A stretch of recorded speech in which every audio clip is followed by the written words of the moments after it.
Well, hello there, and thank you so much for everyone who's come to join us for our virtual talk tonight.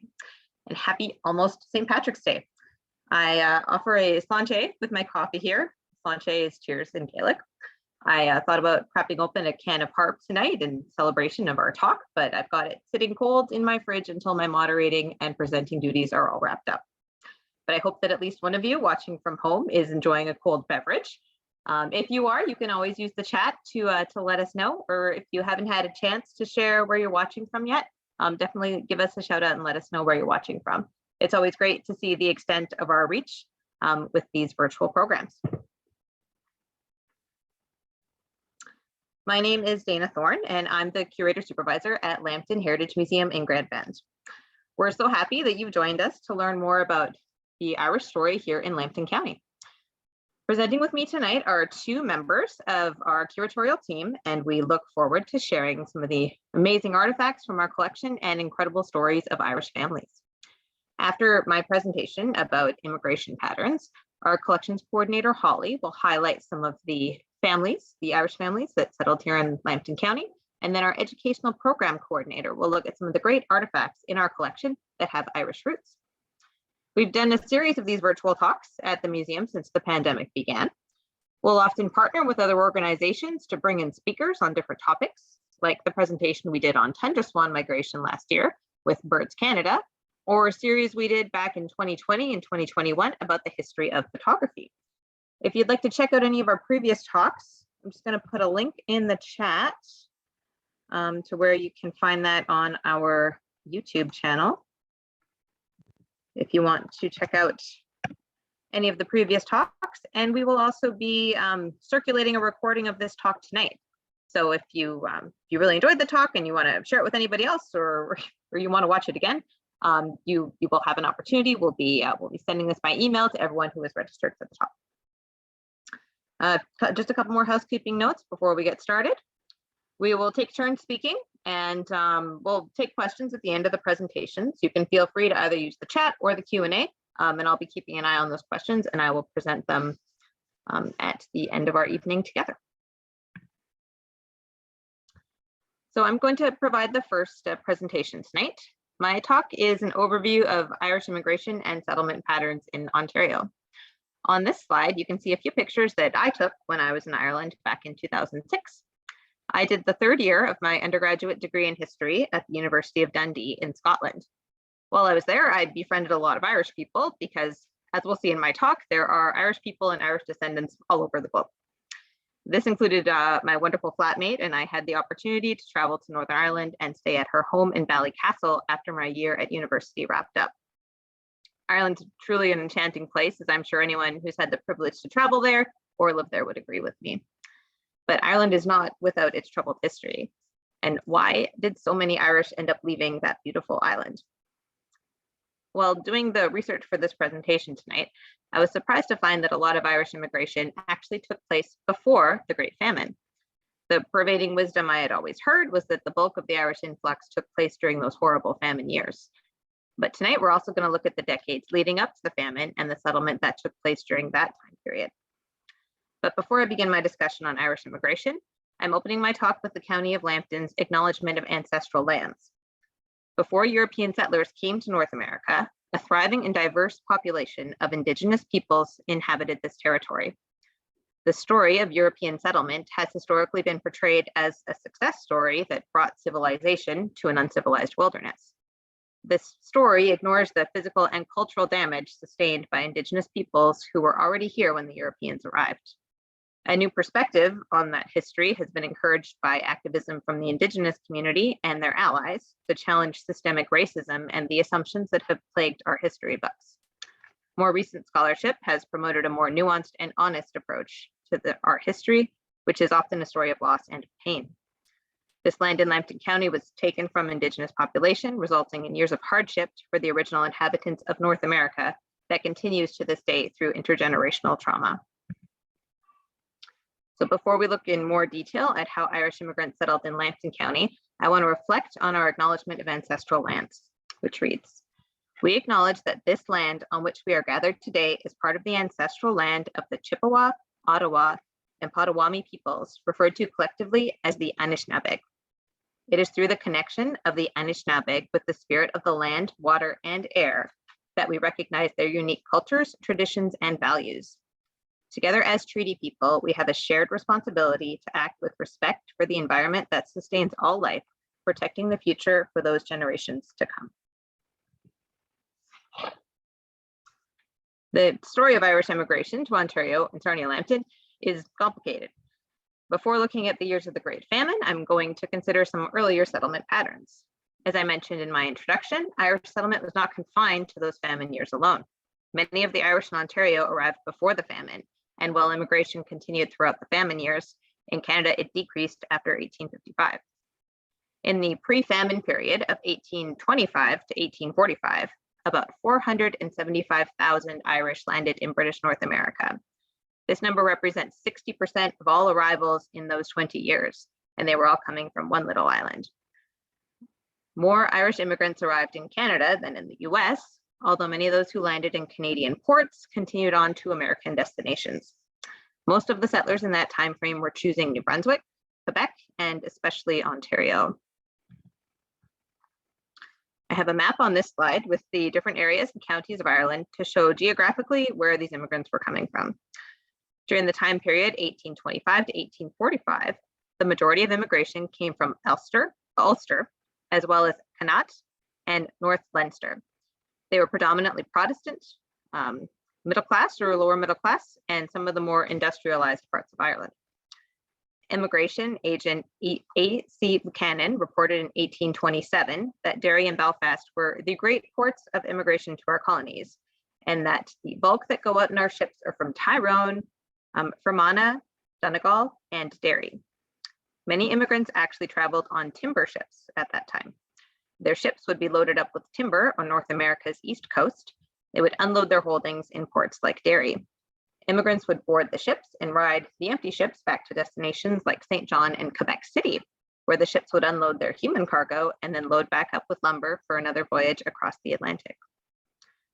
The areas Irish immigrants were leaving in the early 1800s were mostly densely populated. This part of Ireland was largely dependent on small farms and the textile industry. But in the years following the Napoleonic Wars and through the press of the Industrial Revolution, the textile industry changed dramatically. These industrial reorganizations caused a lot of Irish to look externally for new opportunities overseas. Many of the immigrants were family groups, although some single males and females left the country as well.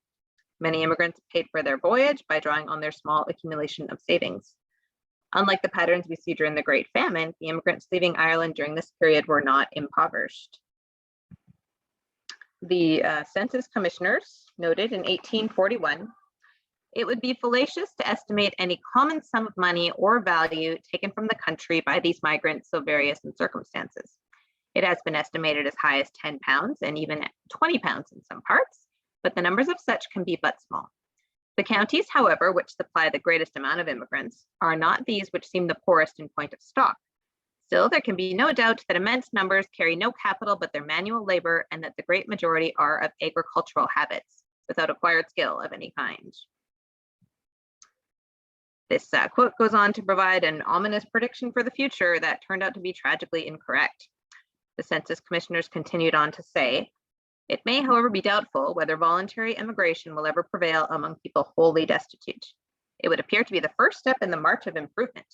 It is when man has already begun to move upwards that he seeks a more advantageous field than his native country affords. You'll often see this kind of dismissive attitude in Victorian writing. Phrases like the march of improvement and man moving upward show a negative and paternalistic attitude towards the poor. And in this case, the Census Commissioners were just plain wrong about what future immigration patterns would look like coming out of Ireland. Many of Ireland's poorest and sickest would exit the country during the Great Famine, which struck just years after those Census Commissioner predictions from 1841. You can see on this graph that the Irish population was growing steadily until about 1845. This was in spite of many Irish immigrating to different parts of the world before the devastating famine. The numbers we were just examining from the 1825 to 1845 period. Since the Great Famine, Ireland's population has never recovered its pre-famine numbers. You can see the year 2000 at the end of the graph there. In September 1845, a disease struck the potato fields across Ireland. Potatoes were black and rotten, and their plants had withered leaves. They had come infected with a strain of the water mold. I'm going to go for it. Phytophthora infestans that caused late blight in potato plants. I have it spelled out on the slide. I'd like to see it. This late blight or potato blight infected between 1/3 and half of the potato crop that year. In spring 1846, potatoes were sown in the ground again. Tragically, the late blight damage to the 1846 crop was even worse than the previous year. Families struggled and starved, especially in the poorest sections of Ireland, where they were dependent on potatoes for a huge percentage of their caloric intake. Crop failures continued in Ireland until 1849. The devastation caused by starvation was compounded by diseases that swept across the country. The Irish famine was the worst famine to happen in Europe in the 19th century. And why did it strike Ireland so hard? There's a few reasons. In the early 1800s, many farmers in Ireland had traditionally grown only enough food to feed themselves and their families. Their land allotments were small, and farming was very challenging in some regions. They were now being pressured to supply the British market with cereal crops as an added demand to their work, which meant they were exporting a lot of the food that they could have been eating themselves. The potato was a staple in the Irish diet because it was hearty, nutritious, full of calories, and relatively easy to grow in the Irish soil. The rural poor grew to depend on potatoes as a major source for their diet. Many families were eating 8 pounds of potatoes per person per day, which accounted for about 80% or more of their total calories that they consumed. There were only a few high-yielding types of potatoes being grown in Ireland at that time, and when those species became infected with the late blight, it was devastating for the harvests those years. Due to this heavy reliance on potatoes for sustenance and the lack of variety in potatoes being grown, Ireland was very vulnerable to famine when the potato crops failed in the mid and late 1840s. The British government's efforts to relieve the famine were inadequate. Some have accused the British government of deliberately allowing the Irish population to suffer during this horrible time. The starvation was compounded by devastating diseases that swept across Ireland. Even the promise of immigrating to a new land wasn't always a wonderful opportunity. Many became sick on their voyage to North America, suffering from malnutrition and typhus. Typhus was also known as ship fever because it thrived in the unsanitary, inhumane conditions of the ships the Irish used to reach Canada in the 1800s. These ships were overcrowded, without adequate rations for the passengers, and diseases spread like wildfire during those trips across the ocean. Grosse Ile became a quarantine station for the port of Quebec City between 1832 and 1937. Many of the Irish ships bound for Canada passed through there. In 1847, a total of 441 ships carried immigrants to Canada through the Quebec City port, and over 5,000 passengers died on the voyage. At the quarantine station on Grosse Ile, Dr. George Douglas and his team removed 2,200 bodies from the ships, examined over 90,000 immigrants, and buried at least 5,424 dead in the course of 1 year. On May 24th, 1847, Dr. Douglas expressed dismay at the health of the passengers who were arriving from their transatlantic voyage, noting the state of illness and distress among the newly arrived immigrants, unprecedented in this country, even during the prevalence of cholera in 1832 and 1834. Every vessel bringing Irish passengers, but especially those from Liverpool and Cork, had lost many by fever and dysentery on the voyage and has arrived here with numbers of sick. In 1909, a Celtic cross was raised on Grosse Ile to honor the memory of the Irish immigrants that died in those horrible years. The translation of the Gaelic plaque on the cross is, "Children of the Gael died in the thousands on this island, having fled from the laws of the foreign tyrants in an artificial famine in the years 1847 to 48. God's loyal blessing upon them. Let this monument be a token to their name and honor from America. God save Ireland." We are going to take a moment to watch this Heritage Minute that is related to the Irish arrivals in Quebec. Molly Johnson. In the 1850s, many Quebec families adopted Irish orphans, their parents dead of ship's fever on the Atlantic crossing. Alors Molly, voici ton nouveau père et ta nouvelle mère. Dorénavant, tu porteras le nom fier et historique de Bélanger. Tu es maintenant une petite Canadienne, Molly. No, we have to keep our Irish name. Mon mère me l'a dit juste avant de sa mort. We have to pour la mémoire de mon patrie. C'est ça, monseigneur. Ça me paraît tout à fait acceptable. Quel est ton nom, mon enfant? Johnson, Sir Molly Johnson. Et comment t'appelles-tu, toi? Patrick. Patrick O'Neill. Et toi? Kathleen Ryan. A century and a half later, many of those names still resound in Quebec. All right.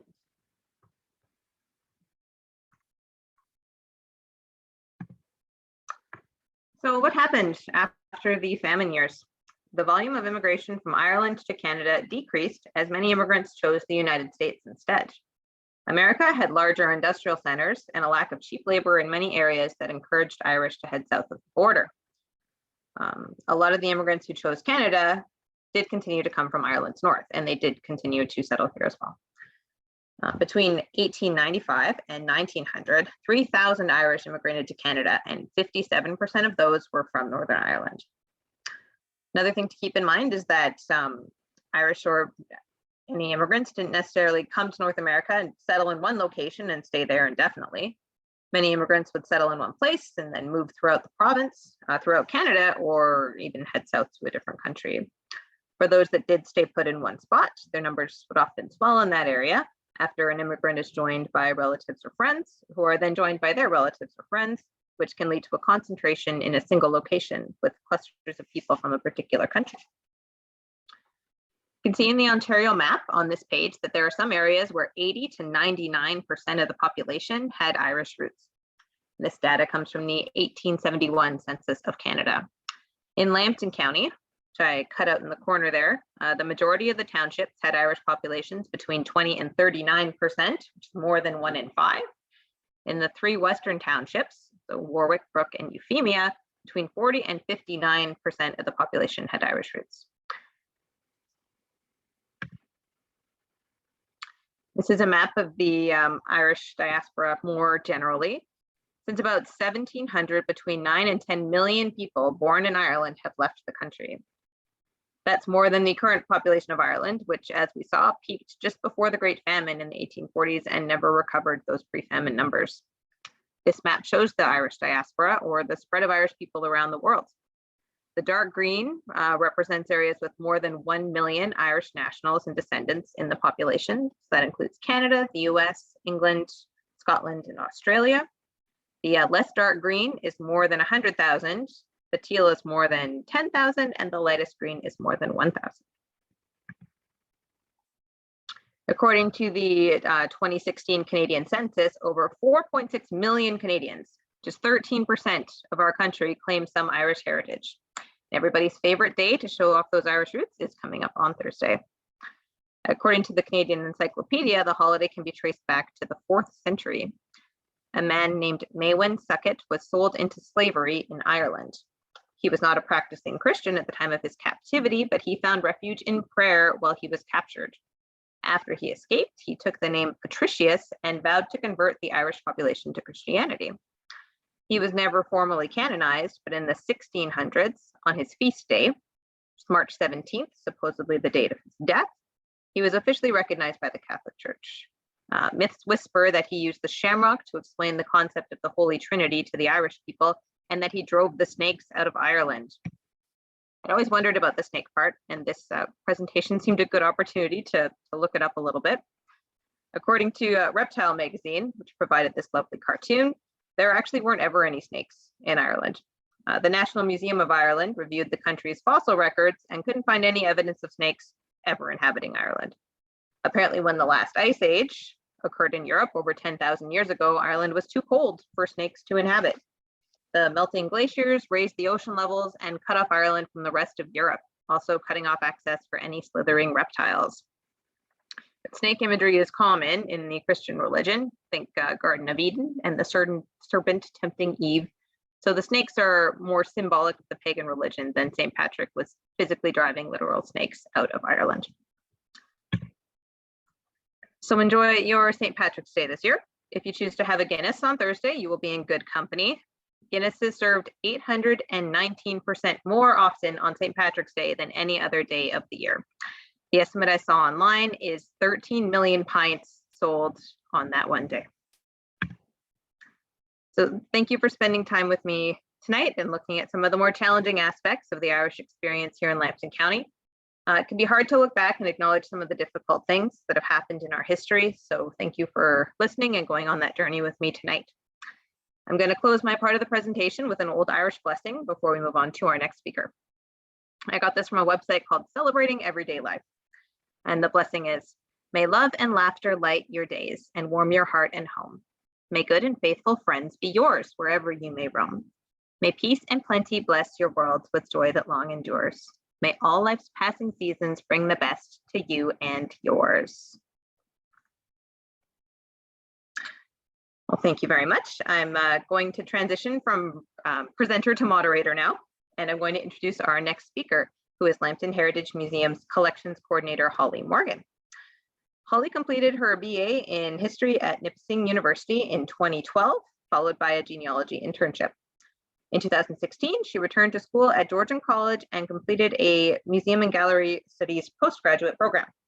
Her internship placement was at the New Lanark World Heritage Site in Scotland.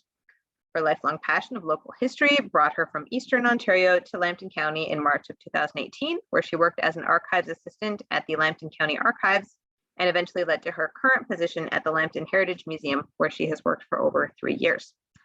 Thank you for being with us tonight, Holly, and you can go ahead with your presentation. Thank you for that introduction. So I'm going to be highlighting a few prominent Irish immigrants in Lambton County, starting with John Holbrook.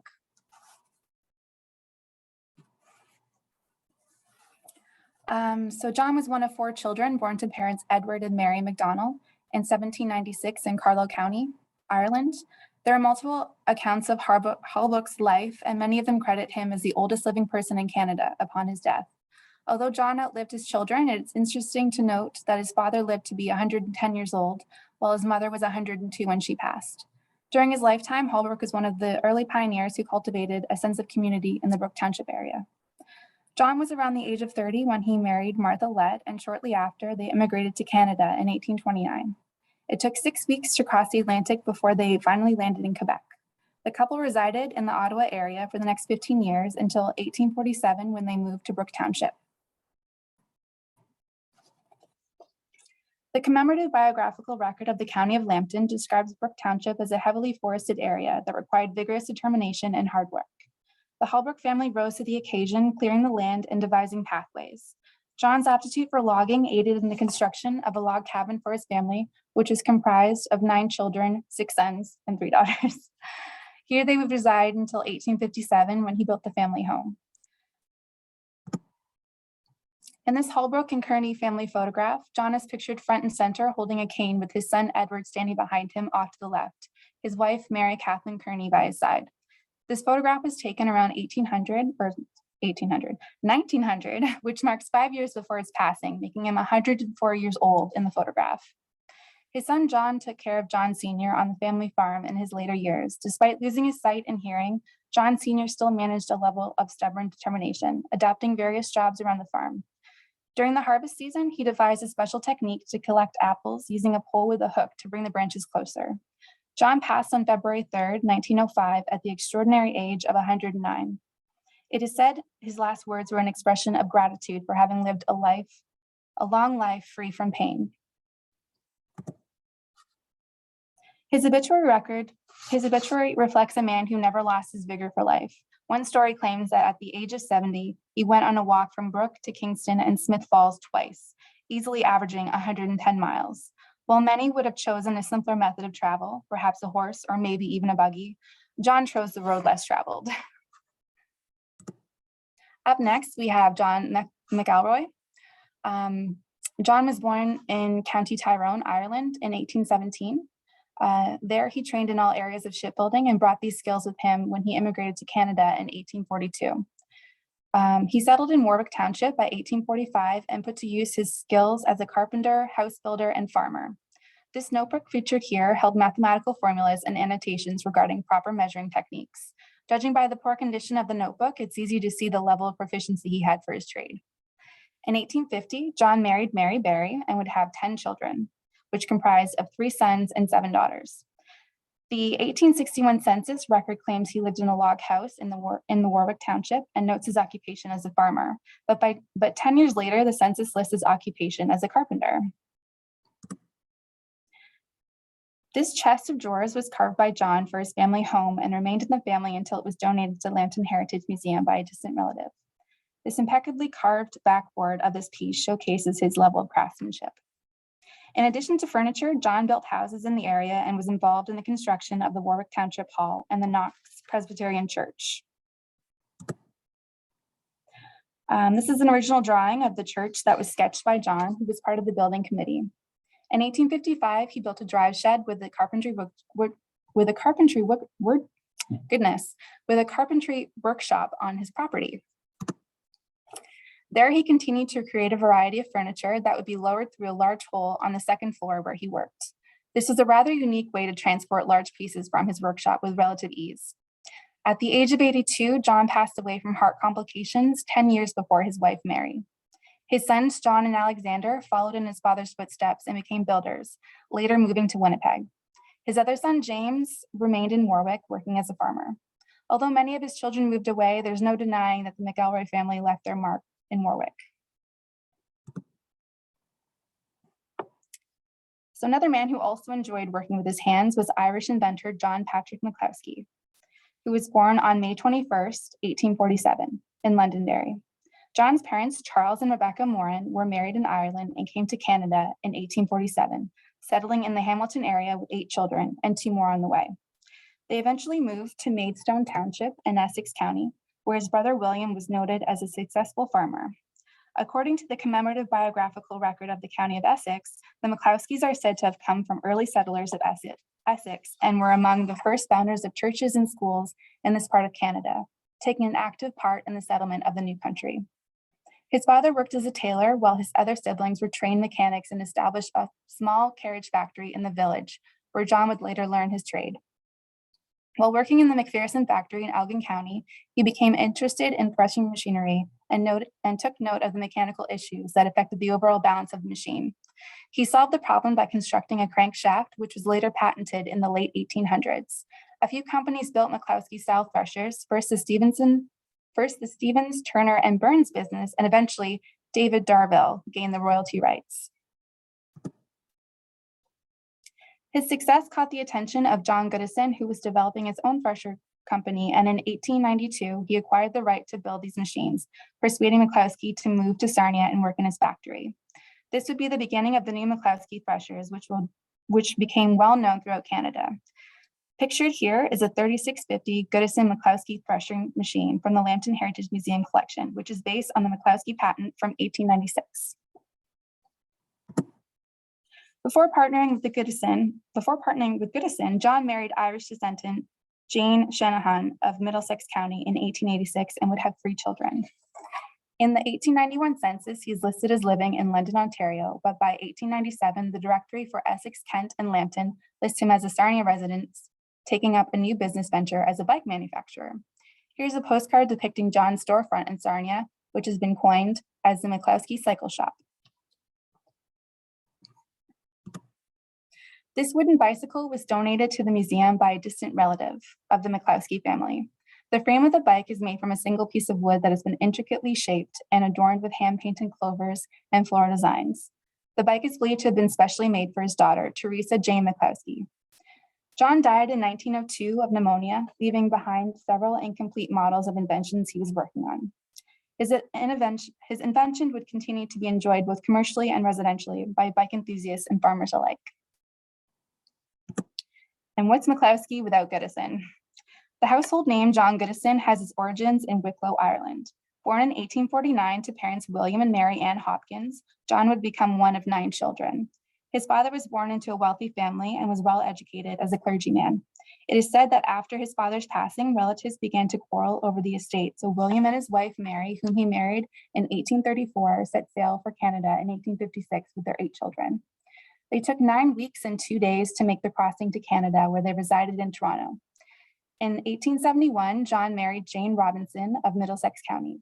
He moved to Sarnia in 1882 after operating a successful farm equipment business in Strathroy. There he worked for the Sarnia Agricultural Company, manufacturing various farming equipment. The company expanded in 1884, but 2 years later, they were struggling, forcing the company to liquidate following poor experimentation and manufacturing issues. Goodison saw an opportunity and partnered with George H. Sammis, buying the company and securing sole ownership by 1889. After a few name changes, John settled on the Goodison Thresher Company. Goodison continued looking for ways to enhance his products, which led him to partner with John Makowski, further improving his Goodison thresher. By 1914, the company employed 150 men in the factory, with 6 traveling salesmen. After his death in 1915, his son Edwin took over until he passed away a year later. His other son, William, controlled the company until he died in 1928, and his son, John Edward, took his place. Although the company left Sarnia and moved to Toronto in the 1950s, what remained of the Goodison Company finally closed in 1962. It should be noted that despite the depression of the 1930s, the company built a new factory in 1936 and became one of the largest threshing companies in Canada. Goodison threshers could even be found in every American state and is said to have become one of the only Canadian manufacturers of its product to ever penetrate the American market. And last but not least, we have the legend of Uncle Joe Little.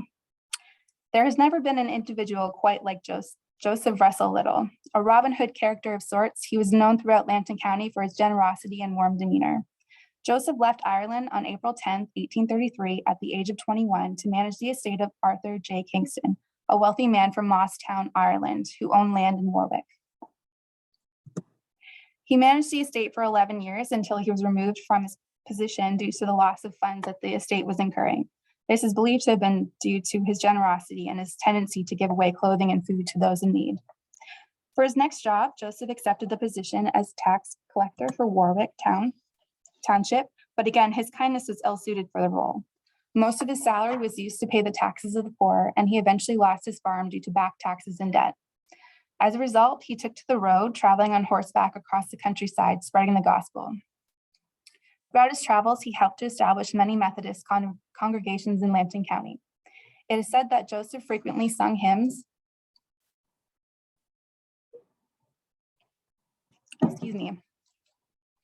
during his travels, which could be heard long before he arrived.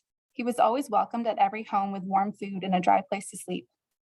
After 1871, he felt his work in Lambton County was done, and he left to do missionary work in other settlements. Unfortunately, Joseph's journey was cut short when he traveled to Anticosti Island in Quebec to preach in 1879 and passed away on January 6, 1880 from a long-time illness. His influence on the people of Lambton County can be measured by the community response to his death.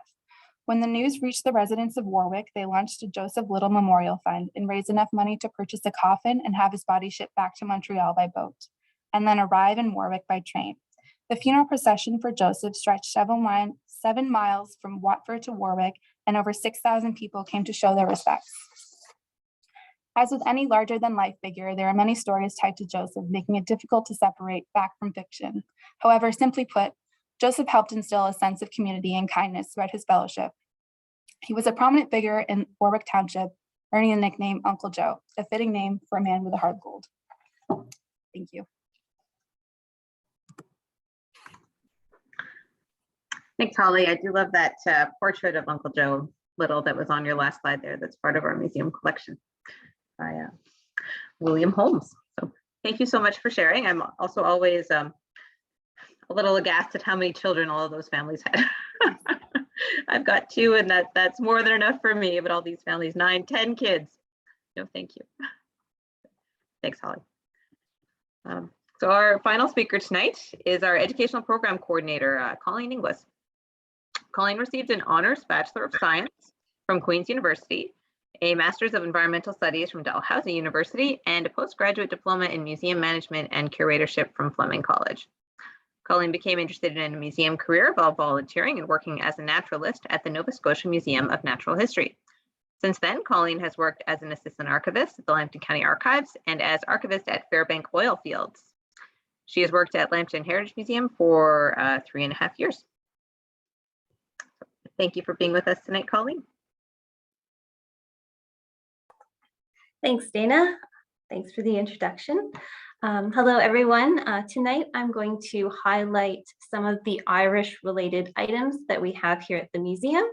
And I've divided these items kind of into 3 categories: nostalgia, culture, and made in Ireland. So we'll start with nostalgia. Thousands of Irish immigrated to North America in the 1800s and early 1900s. And about the same time, lithograph prints became some of the most popular wall hangings in people's homes. Lithographs were easily reproduced and were affordable. There are many prints in the Lambton Heritage Museum collection, including over 400 prints by legendary American printmakers Currier and Ives. Several of these prints celebrate Irish heritage. In honor of St. Patrick's Day, let's start with this hand-colored lithograph of St. Patrick, creator unknown. And as Dana mentioned, St. Patrick is the patron saint of Ireland. And you can note a couple things in this lithograph. You can see shamrocks growing on the rock beside Patrick and also decorating his clothing. Interestingly, the traditional color associated with St. Patrick was blue, not green. And you can also see snakes surrounding his feet, which refers to the same legend that Dana was talking about him banishing all of the snakes from Ireland. And within 200 years of his arrival in Ireland, Ireland was considered to be completely Christianized. This is another of our Irish prints. This is a hand-colored lithograph published by Currier and Ives. There are several prints in our museum collection that commemorate the Battle of the Boyne. And although this was likely not a very positive commemoration for people with Irish heritage, the Battle of the Boyne was a major conflict along the Boyne River in Ireland. It was fought on July 1st, 1690, between King William III, also known as William of Orange, and the exiled King James II.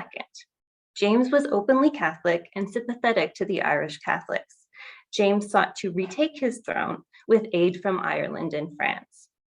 James II's Irish Jacobites were defeated by William's stronger and more experienced army at the Boyne. However, James's army wasn't destroyed and he fled France to regroup and come back at a later date.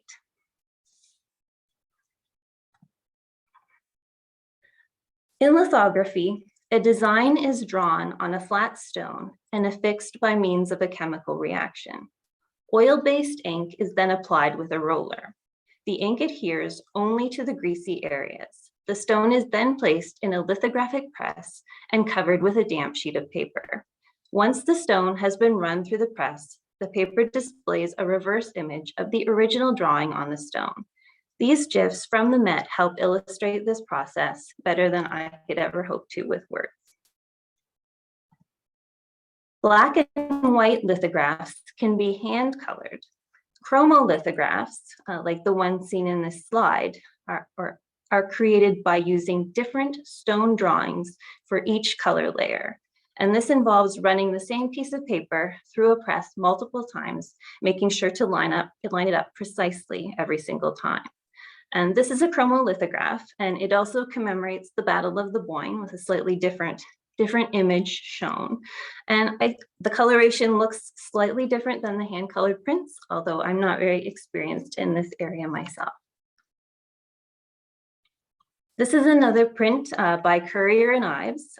Currier and Ives were successful printmakers in New York from 1835 to 1907. Their prints were based on paintings by fine artists. They were black and white lithographs that were usually hand-colored. Currier and Ives produced an Irish series of prints after the American Civil War. This print shows the waterfall called O'Sullivan's Cascade. Located in County Kerry in Killarney National Park, legend has it that this waterfall once ran with whiskey instead of water. This last print shows an early view of Dublin Harbor. It was produced by Haskell and Allen, printmakers that were based in Boston. Haskell started selling prints in 1868, partnered up with Allen the following year. They were only in business until 1878, so that gets us a really narrow time frame as to when this print is from. Let's move on to culture. A local celebration of world cultures, including Irish culture, took place at the Grand Kermesse, held May 23rd to 27th, 1898, at the St. Andrew's Rink in Sarnia. The St. Andrew's Rink was opposite St. Andrew's Church on Christina Street, approximately where the Kenwick building is now. The Kermesse was held to raise money for Sarnia's recently built General Hospital.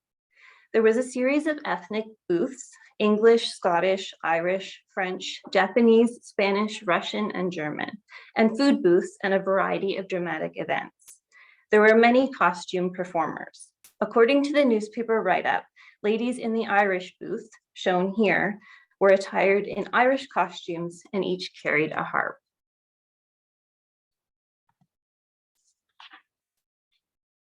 Folk music in Canada has a strong Irish influence. Many traditional Irish ballads turn up in Anglo-Canadian music collections, and many of the traditional fiddle tunes that are popular in Canada have Irish origins. In the early 20th century, large numbers of Irish immigrants and the descendants of Irish immigrants helped popularize Irish music and Irish dancing in the dance halls that were popular during that time. In 1897, Emile Berliner was granted a Canadian patent for his recently invented gramophone. The gramophone was practical and proved to be more popular than earlier phonographs. The main difference was that the gramophone played and recorded discs rather than cylinders. The discs were easier to make, easier to store, and they produced a louder, although somewhat rougher sound. The artists recording on the discs were also some of the more popular ones. The original discs were made out of zinc, and later the records were made out of vulcanite, shellac, and eventually vinyl, which we're more familiar with. On the right side of this slide is a Columbia graphophone. And technologically, the graphophone was invented before the gramophone. It used wax cylinders and was an improvement over the phonograph. Later graphophones, like the one shown here that dates to the 1920s and 1930s, were still branded as graphophones, but they used the technology that was more closely related to gramophones. They played discs instead of cylinders. And there are several gramophone records of Irish music in our collection here at the museum. The Brunswick Bach Colander Company started in Cincinnati, Ohio in 1845. They made a diverse range of products, including billiard tables, saloon bars, bowling balls, toilet seats, and from 1910 to 1930, a line of records. Eventually, their record line was sold to Warner Brothers in 1930. This is a 10-inch, 78 RPM disc with recordings on the A and B sides. Both songs, Mother Machree and Come Back to Erin, are sung by Irish-American singer Theo Carl. The recordings date to 1910. The A-side song, Mother Machree, is quite popular. It has been featured in books and movies, including the recent film, The Ballad of Buster Scruggs, where it was sung by Tom Waits. I'll try to play a clip of Theo Carl's version now.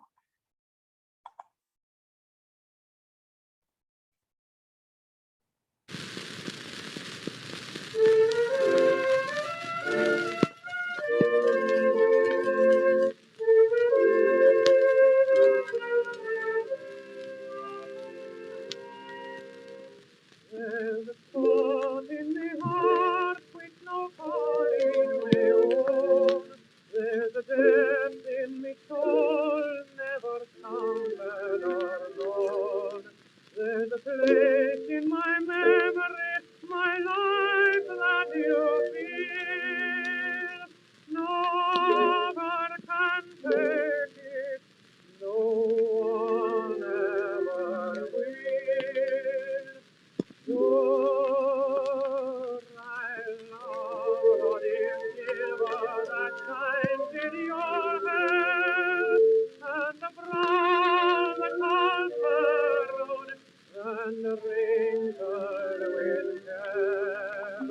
I'll stop it at that.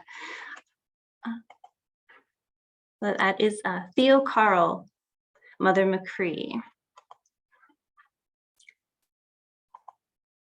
Right. So in 1909, the Berliner Gramophone Company began using master recordings imported from England and France to issue records in Canada under the label His Master's Voice. There are two 78 RPM discs in the museum collection that feature Irish music under this label. This is the first one, and this slide shows the recording by Tom Ennis of Irish Melodies on one side and Irish Jigs on the other. The other is another His Master's Voice record, and these are recordings by the Victor Military Band, and it features the English folk song Hornpipe on one side and the Irish folk song Rinse Fada, or Top of Cork Road, on the other. And some of these early recordings are available on the Library and Archives website through their virtual gramophone. And I can play a short clip of Top of the Cork Road for you, but it is by Canadian fiddler Jose Zafiro rather than the Victor Military Band, but it does date to about the same time.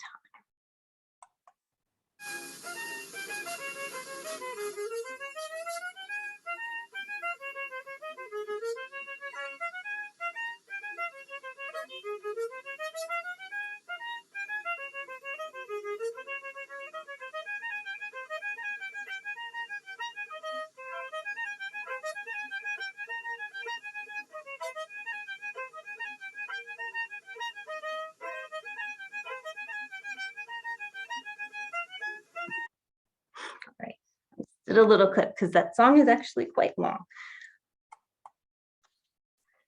Now, the His Master's Voice logo, which you can see here with what they call a batwing silhouette, dates both of these records to about 1914 or later. And I thought this was really interesting, but the dog, there's a story about the dog that's featured on their label. The dog's actually called Nipper, and Nipper belonged to the brother of English artist Francis Burrode. And Burrode painted the dog, inquisitively listening to the phonograph in the 1890s. Burrode then wanted to market his painting commercially, so he decided to change the phonograph to a gramophone.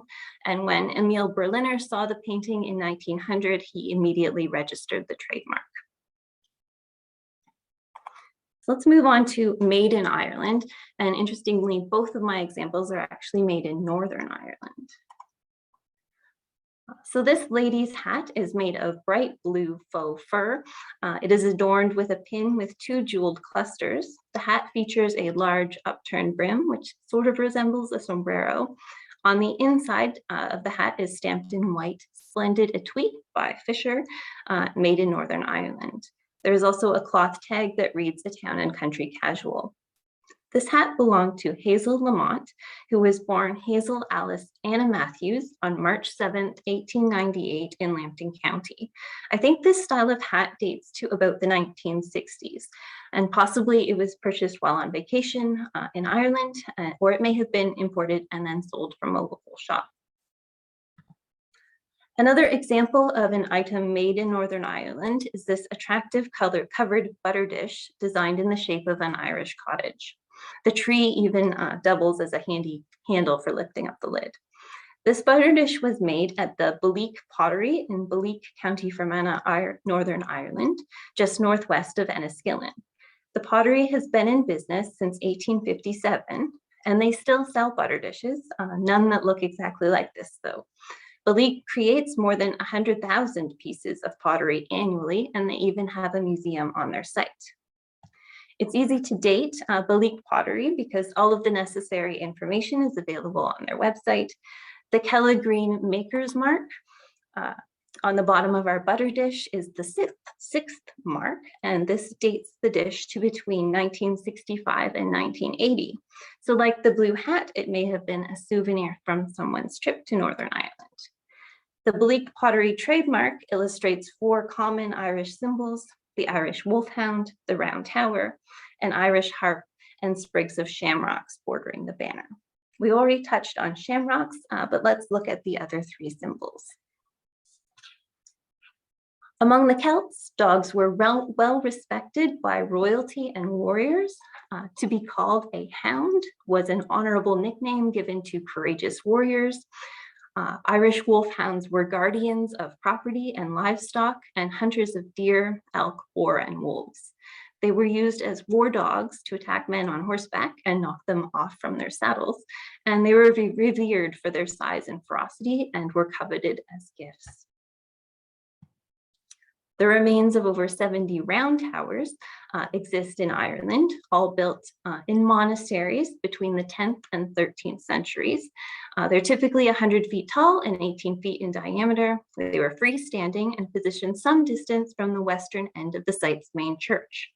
The round towers were likely bell towers used to alert nearby inhabitants to the hours that regulated monastic daily life. Bells at this height could be heard over a much greater distance than at ground level. And likely the bells were small and attached to ropes, so you didn't all have to climb all the way up to the top of the tower to ring them. Round towers, interestingly, don't appear anywhere else in Northern Europe and may have been inspired by the Campanile bell towers in Italy that appeared around the 19th century. And finally, the harp is the national symbol of Ireland. Images of harps can be seen on old manuscripts and crosses dating back to the 8th century. Harpers were prominent in Gaelic society. Every chieftain included a bard and a harper in his entourage. Harpers studied for decades to learn their craft, but by the end of the 17th century, the Gaelic leaders in Ireland were defeated and society had transformed. Harpers relied on Protestant patrons to earn their wage, and talented musicians traveled from town to town. The harp has been used in heraldry from the 13th century.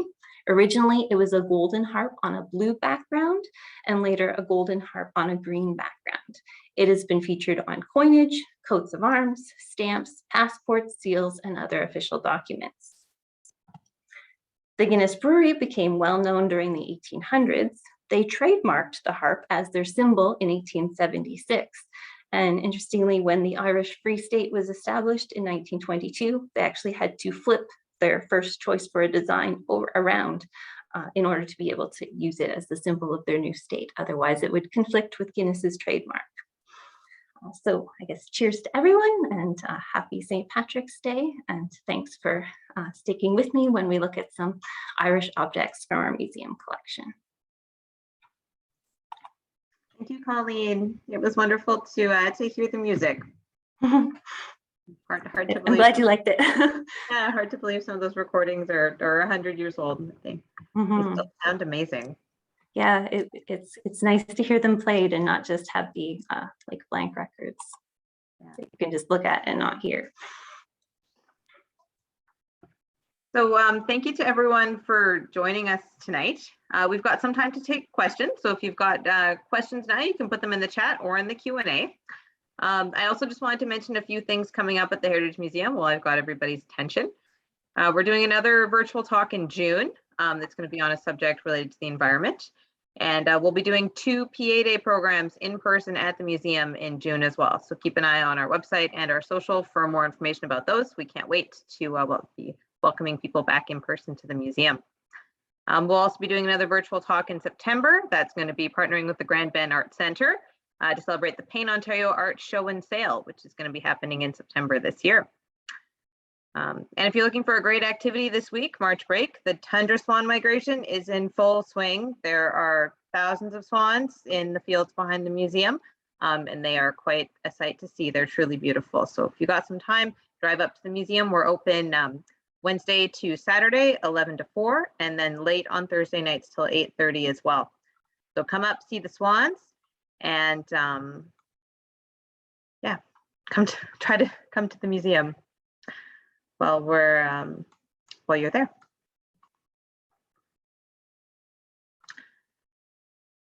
Yeah, so thank you to people commenting in the chat. Oh, we have a question. Was the trademark dog and gramophone anything to do with RCA, which also used a dog with a cocked head listening to a phonograph? You know, I'm not exactly sure, but the It's tied, I believe Victor is connected with RCA, and Victor is also connected with the gramophone company. So perhaps the ownership passed through and the dog was connected to that as well. They were the Victor, his master's voice, Victor, was one of the, was on one of the records. And I think also Victor is RCA. I don't know about that for sure. Thank you.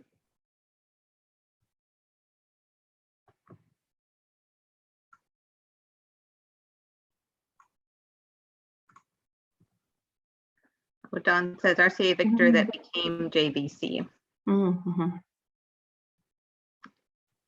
And had a comment from Jane who said, just let you know, the Holbrook are far out family to her 32 great grandmother from Ireland.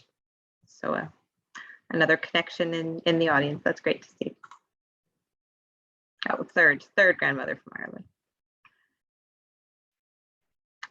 Well, we're coming up at the end of our time here, so I want to thank everyone for joining us and for the comments or in the chat there. I see a question if the presentation can be viewed after tonight, and yes, it can. We're recording the presentation, and we will be putting it up on our YouTube channel, and also sending an email with the link to the presentation in the next few days, so you can be able to share that with family and friends. So. That's for now. Thank you to everyone who joined us tonight, and have a wonderful St. Patrick's Day.